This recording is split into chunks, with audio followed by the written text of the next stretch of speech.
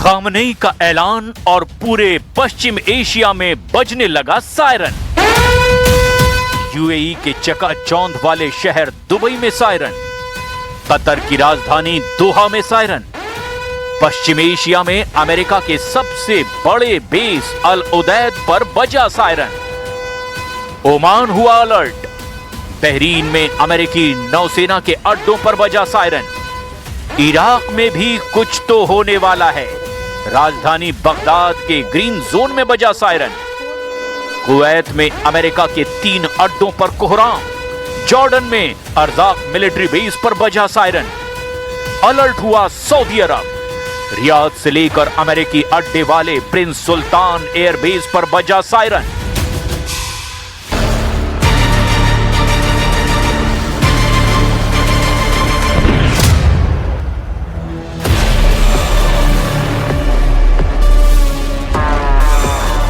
Iran पर हमले की तैयारी कर रहे अमेरिकी बेड़े के लिए यही बुरी खबर है, क्योंकि ट्रंप जिस युद्ध को 2 मोर्चों की लड़ाई बनाना चाहते हैं, ईरान ने एक झटके में उसे मल्टी फ्रंट वॉर बना दिया है।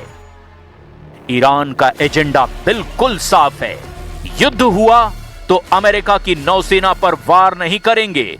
पूरे खाड़ी में अमेरिका के अड्डों पर मिसाइल हमले किए जाएंगे। यानी ये रीजनल वॉर होगी, या फिर कहें कि क्षेत्रीय युद्ध होगा। यूएई, कतर, सऊदी अरब, इराक, कुवैत, जॉर्डन, बहरीन और ओमान में अमेरिकी अड्डों पर होंगे हमले। इसका ऐलान ईरान ने कर दिया है।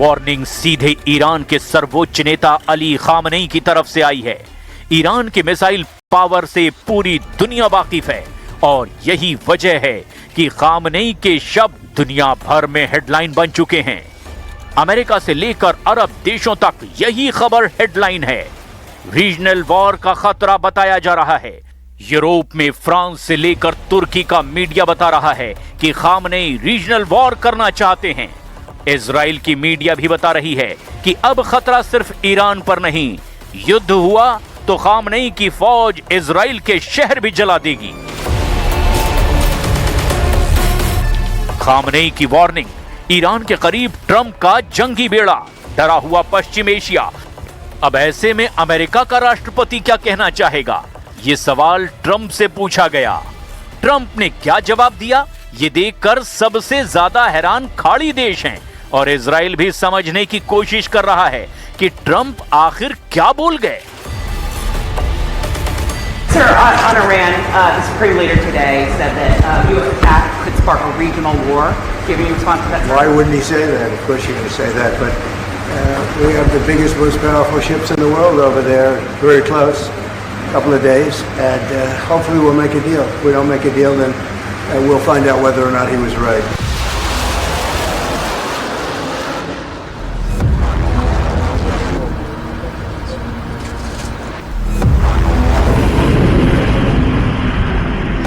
ईरान से टकराने के लिए जब अमेरिका के जंगी जहाज आगे बढ़ रहे हैं, तब ट्रंप का आत्मविश्वास थोड़ा सा डगमगाया हुआ भी नजर आ रहा है। खामनेई की वार्निंग सीधे ट्रंप को नहीं, बल्कि पश्चिम एशिया में उन देशों को है जिनकी जमीन पर अमेरिकी अड्डे दशकों से मौजूद हैं। सवाल ऐसे में यह है कि क्या ट्रंप भूल गए कि पश्चिम एशिया में अमेरिका के 60 मिलिट्री अड्डे हैं। इन अड्डों पर अमेरिका के 40,000 से ज्यादा सैनिक तैनात हैं। यहां अमेरिका के विमान भी हैं, रडार और मिसाइल सिस्टम भी हैं। पश्चिम एशिया के आसपास नेवी के जहाज हैं और उनमें सवार 15,000 सैनिक भी हैं।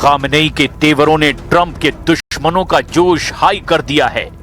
तुर्की में ट्रंप और नेतन्याहू से नफरत करने वालों का हौसला बढ़ चुका है। इस्तांबुल में अमेरिका के वाणिज्य दूतावास के बाहर ये प्रदर्शन देखिए और समझिए कि अगर ये जंग क्षेत्रीय युद्ध में तब्दील हुई तो अमेरिका और इजराइल के खिलाफ सिर्फ ईरान मोर्चा नहीं बनेगा, बल्कि तुर्की के राष्ट्रपति रेजिप तैयब एर्दोआन कह चुके हैं कि वो ईरान पर हमला बर्दाश्त नहीं करेंगे।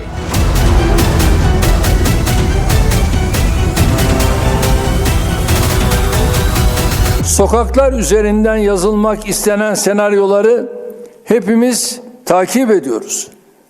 Diyaloğu ve diplomasiyi önceleyen ince bir siyasetle İranlı kardeşlerimiz tuzaklarla dolu bu dönemi inşallah geride bırakacaklarına inanıyoruz.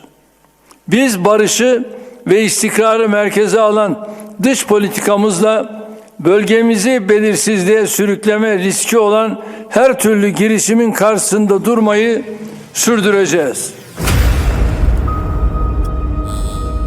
इन सब के बीच इजराइल ने गाजा में तेज धमाके शुरू कर दिए हैं।